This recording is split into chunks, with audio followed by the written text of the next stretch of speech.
Hello friends, এই যে একটা কাঁচা কুমড়ো দেখতে পাচ্ছেন, এটা দিয়ে দারুণ একটা রেসিপি তৈরি করব। রুটির সঙ্গে খেতে দারুণ লাগে।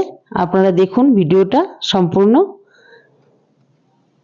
কাঁচা কুমড়োটাকে কেটে নেব ছোট ছোট করে। কুমড়োটার বাকলটা পুরো ফেলতে হবে না, কাঁচা কুমড়োটার বাকলটা এমনিতে নরম থাকে, রান্নার পর গলেও যায় ভালো। তাই একটু হালকা হালকা করে গায়ের ছিলকাটাকে ফেলে নেব, তারপর এটাকে ছোট ছোট করে কেটে নেব। দেখুন এই সাইজে কেটে নেব। আপনারা যেমনি চান তেমনি কাটতে পারেন, একটু বড় করে কাটলেও অসুবিধা নেই। একটা গ্যাস জ্বেলে ফ্রাই প্যান চাপিয়ে দিলাম। ফ্রাই প্যানটা আমার গরম হয়ে গেছে, এর মধ্যে আমি সরষের তেল দিয়ে দিলাম 3-4 চামচের মতন। এর মধ্যে একটা শুকনো লঙ্কা দিয়ে দিলাম, এর মধ্যে হাফ চামচ কালো জিরা দিয়ে দিলাম। কালো জিরাটা হয়ে গেছে, কাঁচা লঙ্কাটা চিড়ে আমি এর মধ্যে দিয়ে দিলাম। একটু ভেজে নিলে একটু সেন্ট হয় ভালো, খুব সুন্দর হয়। এই কুমড়োটা ধুয়ে নিয়েছি, এবারে কুমড়োটা এর মধ্যে দিয়ে দেব।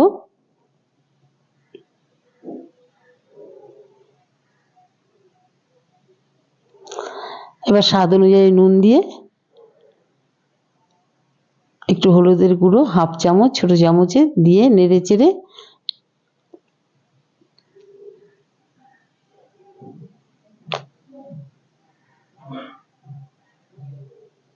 এবার একটা চাপা ঢাকা দিয়ে 2 মিনিটের মতো রেখে দেবো, গ্যাসটা সিম করে।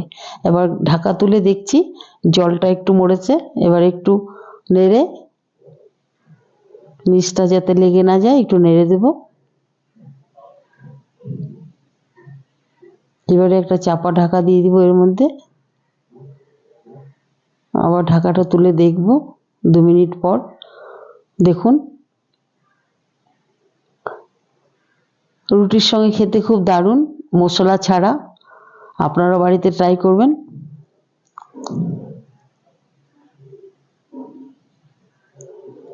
দু মিনিট পর আবার দেখুন হয়ে এসছে আমার।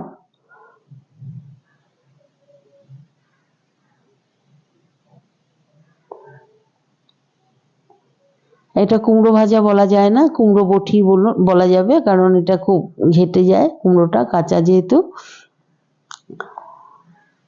একটু ঘেটে গেলে রুটির সঙ্গে ভালো লাগে।